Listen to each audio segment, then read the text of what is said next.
On n'a même pas 1 million de Gabonais. Quand vous allez à Dakar, au Sénégal, le Sénégal, c'est 15 millions d'habitants. 15 millions d'habitants. Mais regardez le degré d'infrastructure. Ils sont en train les villes sont en train d'être reliées en ce moment par des autoroutes. À Dakar, ils ont le péage. Ils ont des voies de 4, des autoroutes de 4 voies de chaque. 4 voies à gauche, 4 voies à droite. Au Gabon, nous n'arrivons même pas à atteindre 2 voies. On n'atteint pas 2 voies au Gabon. On n'a pas 2 voies. Nous avons 1 voie. Parce que 2 voies, je vous le répète, 2 voies veut dire que vous avez 2 endroits où on conduit et une 3e voie où on fait l'arrêt, la bande d'arrêt. Là où on peut s'arrêter. Ça veut dire qu'il y a 3 voies. En fait, quand on dit qu'il y a 2 voies, ça veut dire qu'il y a 3 voies. Quand on dit qu'il y a 1 voie, ça veut dire qu'il y a 2 voies. Au Gabon, on n'a même pas encore atteint 2 voies de chaque. On n'atteint pas 2 voies de chaque. Parce que la 3e voie qui devrait être là pour s'arrêter est souvent mangée. Elle est invisible. Donc on a 1 voie. Nous sommes à 1 voie au Gabon. Voilà le pays. Bon, attendez mes frères. Ne vous moquez plus des Sénégalais. Quand vous voyez un Sénégalais en route à Libreville, arrêtez de dire les sailles. Ce sont des gens qu'il faut respecter. Il faut respecter les Sénégalais. Respectez les Sénégalais quand vous les voyez en route. Il faut passer il faut pas beaucoup parler quand vous voyez les autres. Il y a des gens ici en Afrique là qu'il faut respecter. Il faut respecter le Sénégal. Vous avez vu comment on nous traite? On nous a réduit à quoi aujourd'hui? Regardez. Au Sénégal, le premier président sénégalais c'est Léopold Sédar Senghor. Qui est resté président de 1960 à 1980, 20 ans. Après, Abdou Diouf a pris de 1981 à 2000, près de 20 ans. Après, Abdoulaye Wade a pris de 2000 à 2012. Il est resté 12 ans.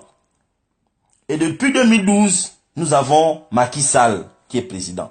Ça fait 4 présidents qui n'ont rien à voir les uns et les autres en termes de famille. Rien à voir. Mais regardez le Gabon. Regardez le Gabon. Regardez le Gabon. Le premier est venu 42 ans au pouvoir, hein, Omar Bongo. Il a passé sa vie à changer de nom, en pensant que, en changeant de nom, c'est comme ça qu'on allait avoir l'alternance politique. À un moment, c'est Omar Bongo Ondimba. Après, l'âge Omar Bongo Ondimba. Hadj Bongo Ondimba. Non, c'était d'abord Omar Bongo. Après Omar Bongo. Non, c'était d'abord Bernard Bongo. Après Bernard Bongo, c'est devenu Omar Bongo. Omar Bongo, c'est devenu El Hadj Omar Bongo. Après El Hadj Omar Bongo, c'était devenu Omar Bongo Ondimba. Il a enlevé les Olaj, tout ça là. Il est devenu Omar Bongo Ondimba. Ah, tous les noms là, les changements. Au lieu de changer de président, on change le même président, on garde le même président, il change seulement les noms. Après, on a son tocard d'enfant qui est arrivé, on ne sait pas d'où il vient. Ali Bongo Ondimba, qui est passé d'Alain Bongo à Ali Bongo Ondimba. L'autre, c'était Albert Bernard Bongo. Tellement de noms d'un seul type. On ne le reconnaît pas. Bon, maintenant, on a Ali Bongo, Alain, qui est devenu Ali. Maintenant, c'est Yali, on appelle maintenant le DCP, beaucoup de noms. Très bien, c'est pas grave, c'est comme ça. C'est ça l'alternance version du Gabon. Mais on n'a pas honte, hein. Mais quand on dit à un Gabonais d'aller acheter le pain chez le Saï, il dit, oh, sale Sénégalais, il insulte le Sénégalais. Mais le Sénégalais, tu arrives chez lui au Sénégal, le Sénégal se développe. La preuve, c'est que, l'autre paradoxe, c'est que, le Sénégal qui a 15 millions d'habitants, n'envoie pas les étudiants au Gabon. Mais le Gabon, qui a moins de 2 millions d'habitants, envoie des étudiants au Sénégal pour aller apprendre. Ça veut dire que nous sommes gérés par un système, par un régime qui n'est pas capable de construire assez d'infrastructures pour permettre à une population de moins de 2 millions d'habitants d'avoir l'autosuffisance en termes d'infrastructures scolaires et éducatives. À tel point que le Gabon, c'est le seul pays qui a la majorité de ses élèves universitaires hors du Gabon, des frontières. Je répète, le Gabon, c'est l'un des seuls pays au monde qui a la majorité de ses étudiants, c'est-à-dire le niveau universitaire, qui sont hors du Gabon. Ils ne sont pas au Gabon. Si vous prenez les étudiants qui sont au Sénégal, vous prenez les étudiants gabonais qui sont au Maroc, vous prenez ceux qui sont en France, vous prenez ceux qui sont aux États-Unis, vous prenez ceux qui sont au Ghana, ceux qui sont en Afrique du Sud, ceux qui sont au Bénin, on envoie même les gens au Bénin pour aller apprendre. Ceux qui sont, on envoie même les gens en Djamena. Attends, les étudiants gabonais sont partout. Parce que la diaspora gabonaise est principalement constituée d'étudiants.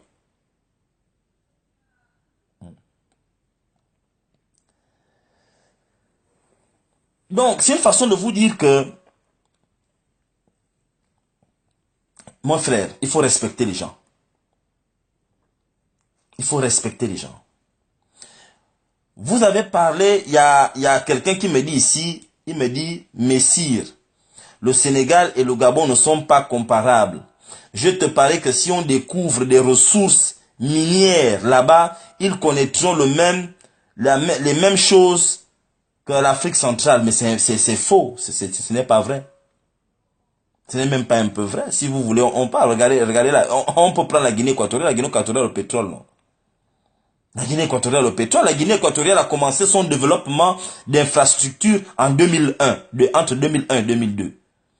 En 15 ans, regardez le degré de développement que la Guinée équatoriale s'est développée.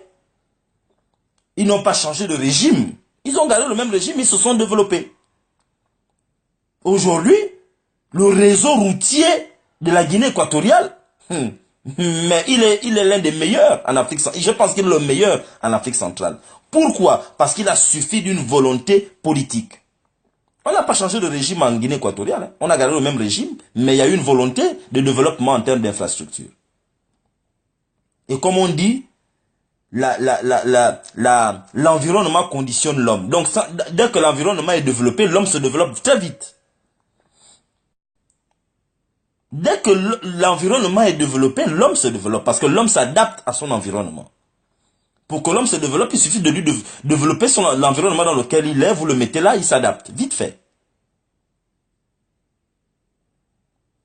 Mais Arthur Akelmorel, le Bénin n'est pas un pays pour faire ses études. Non, mais je ne suis pas en train de dire qu'on ne devrait pas envoyer les gens faire les études.